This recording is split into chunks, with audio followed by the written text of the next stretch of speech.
Hello, പുതിയൊരു വീഡിയോയിലേക്ക് എല്ലാവർക്കും സ്വാഗതം. എല്ലാവരും സേഫായിട്ടിരിക്കുന്നു എന്ന് വിശ്വസിക്കുകയാണ്. അപ്പോൾ ഇന്ന് ഞാനൊരു വെള്ളക്കാരയുടെ റെസിപ്പി ആയിട്ടാണ് വന്നേക്കുന്നത്.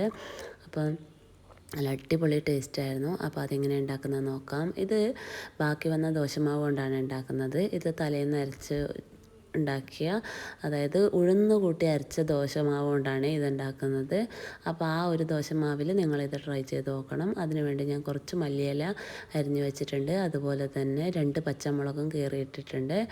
പച്ചമുളക് ഞാൻ വട്ടത്തിലാണ് അരിഞ്ഞിട്ട് കൊടുക്കുന്നത്. പിന്നെ ഒരു നുള്ള് ജീരകമാണ് ഇട്ട് കൊടുക്കുന്നത്. അപ്പോൾ നന്നായിട്ട് ഇളക്കി യോജിപ്പിക്കാം. അപ്പോൾ ഈ വീഡിയോ ആദ്യമായിട്ട് ആരെങ്കിലും കാണുന്നുണ്ടെങ്കിൽ ഒന്ന് സബ്സ്ക്രൈബ് ചെയ്ത് കണ്ടോളൂ. അതുപോലെ തന്നെ വീഡിയോ ഇഷ്ടമായാൽ ലൈക്ക് ചെയ്യാൻ മറക്കരുത്. അതുപോലെ തന്നെ മറ്റുള്ളവരിലേക്കും ഷെയർ ചെയ്ത് കൊടുക്കുകയും വേണം. അപ്പോഴേ നമ്മുടെ വീഡിയോ എല്ലാവരിലേക്കും എത്തുകയുള്ളൂ. പിന്നെ അതുപോലെ തന്നെ നിങ്ങൾ സബ്സ്ക്രൈബ് ചെയ്യുകയും സപ്പോർട്ട് ചെയ്യുകയൊക്കെ ചെയ്യുമ്പോൾ മാത്രമേ നമുക്ക് എന്ത് ഉണ്ടാവുള്ളൂ, ഒരു മോട്ടിവേഷൻ ഉണ്ടാവുള്ളൂ പുതിയ പുതിയ വീഡിയോസ് ഇടാൻ വേണ്ടിയിട്ട്. അപ്പോൾ വീഡിയോ കണ്ട് ഇഷ്ടമായെങ്കിൽ എന്തായാലും ലൈക്ക് ചെയ്യണം. അപ്പോൾ കുട്ടികളൊക്കെ വിശന്ന് വരുവാണല്ലേ ഈവനിങ്ങിൽ, അപ്പോൾ ഉണ്ടാക്കി കൊടുക്കാൻ പറ്റിയ നല്ലൊരു ഈവനിങ് സ്നാക്സാണ്. അപ്പോൾ ഇതിന് നമ്മൾ വെള്ളക്കാര പറയുന്നത്. നിങ്ങളുടെ നാട്ടിലൊക്കെ എന്തൊക്കെയാണ് പറയുന്നതെന്ന് വെച്ചാൽ താഴെ വന്ന് കമൻറ്റ് ചെയ്യുക. അതിനുവേണ്ടി ഞാനൊരു കാരയുടെ പാത്രം തന്നെയാണ് വെച്ചേക്കുന്നത്. ഇത് നോൺ സ്റ്റിക്കിൻ്റെ കാരപാത്രമാണ് കേട്ടോ.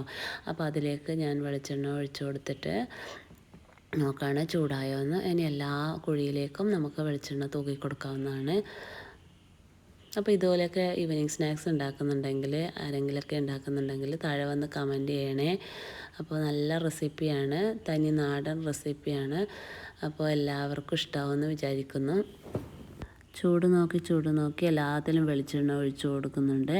കുറച്ച് തൂക്കി കൊടുത്താൽ മതി. ഇനി അതിലേക്ക് നമ്മുടെ ഉണ്ടാക്കി വെച്ച ദോശമാവ് കുറച്ചായിട്ട് തൊട്ട് കൊടുക്കാം.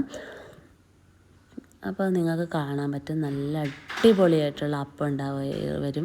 നല്ല കട്ടിയുള്ള, നല്ല ക്രിസ്പി ആയിട്ട് കഴിക്കാൻ പറ്റുന്ന, നല്ല സോഫ്റ്റായിട്ട് കഴിക്കാൻ പറ്റുന്ന നല്ലൊരു അപ്പം തന്നെയാണ്. അപ്പോൾ ഇനി ആ കാരക്കുഴിയിലേക്ക് മൊത്തമായിട്ട് നമുക്ക് മാവ് ഒഴിച്ച് കൊടുത്ത് ഇതുപോലെ ഒന്ന് റെസ്റ്റ് ചെയ്യാൻ വെക്കാം.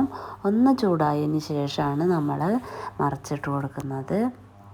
അപ്പോൾ നന്നായിട്ട് ഇങ്ങനെ എന്താ പറയുക, തുളയായിട്ട് വരണം. എങ്കിൽ മാത്രമേ നമുക്ക് അറിയാൻ പറ്റുള്ളൂ ഇത് ഏതാണ്ട് നന്നായിട്ട് പാകമായിട്ടുണ്ടെന്ന്. അതിന് ശേഷം മാത്രമേ നമ്മൾ ഓരോന്നായിട്ട് സ്പൂണ് വെച്ച് മറിച്ചിട്ട് കൊടുക്കാൻ പാടുള്ളൂ.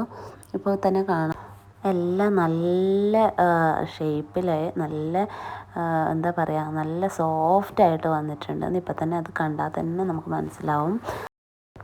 അപ്പോൾ മസ്റ്റായിട്ട് എല്ലാവരും ട്രൈ ചെയ്ത് നോക്കണം. ദോശമാവൊക്കെ ഉണ്ടെങ്കിൽ വീട്ടിൽ ബാക്കി വന്നിട്ടുണ്ടെങ്കിൽ അത് കളയാതെ ഇതുപോലെ എന്തെങ്കിലുമൊക്കെ പലഹാരങ്ങൾ ഉണ്ടാക്കി നോക്കുക.